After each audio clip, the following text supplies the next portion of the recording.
Representative Hill, thanks so much for joining us today. First of all, we'd like to ask you, what are the opportunities and challenges you feel that the district is facing? I think one of those opportunities is clearly growing our workforce. We've had about 40,000 more people join the workforce here in Central Arkansas over the decade that I've been in Congress. But you hear from every employer, they need more workers, they need better trained workers. So working with both federal dollars and state dollars, working on workforce development, how our community colleges and our high schools all work together in the Second Congressional District, that's a big opportunity. I've seen tremendous strides and real progress there, and that's a big one. Transportation remains an issue, and in the past decade, we've seen improvements there, like the Mayflower overpass at I-40, which has created a lot of public safety issues for our students in Mayflower. But getting people to and from work in fast-growing places is important. Conway is now the fastest growing city in the state, so that's another key opportunity. Challenges, I think, are long-term access to water, which is a big challenge for Central Arkansas. And I think that'll take federal and state strategy to make sure that we have, for the next 100 years, a more than adequate water supply for both commercial purposes and for business and families. And what are 3 issues you'd like to address?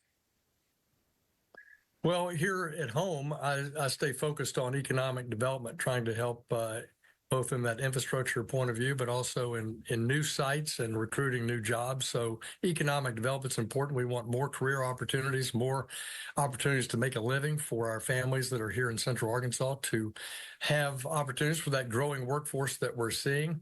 So that's a key one.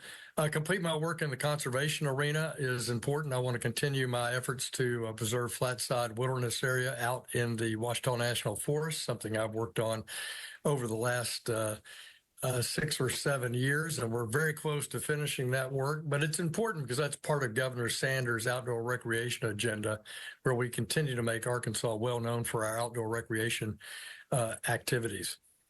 And finally, I want to support our healthcare industry here. That's a big industry in Central Arkansas. We want to make sure that we've got the right educational grants and research grants from the NIH and from other activities. We want to help UAMS earn National Cancer Institute status. We think these are a big opportunity for the next 5 years.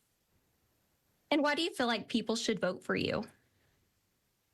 Well, it's my judgment. You know, I've been in business for a long time, and I've served ably in office over the past decade. I love representing my hometown in Congress. But before I was in Congress, I was a community banker. I was a small business owner. I was chairman of the Regional Chamber of Commerce here. And I've signed the front of paychecks. I know what it takes to get investment to Arkansas, what it takes to get more jobs growing here, get better wages. And so that practical business experience, that comes from having been a chamber chairman and a business leader here, I think helps me relate to all the challenges that people are confronting here, like workforce or the impact of inflation on their business. And finally, I would say, just look at the record. I've had a number of bills signed into law that have benefited our state, including, I mentioned the flatside wilderness work earlier, but also expanding Central High's museum here in Little Rock, expanding the Veterans Cemetery in North Little Rock, working to obtain the funding for critical infrastructure projects. So those are all things I love doing, and that's the kind of work I want to continue to do, and I hope people will continue to support me. Well, thank you so much for joining us today. We appreciate it. You bet. Thanks for having me, and thank you for doing this. Absolutely.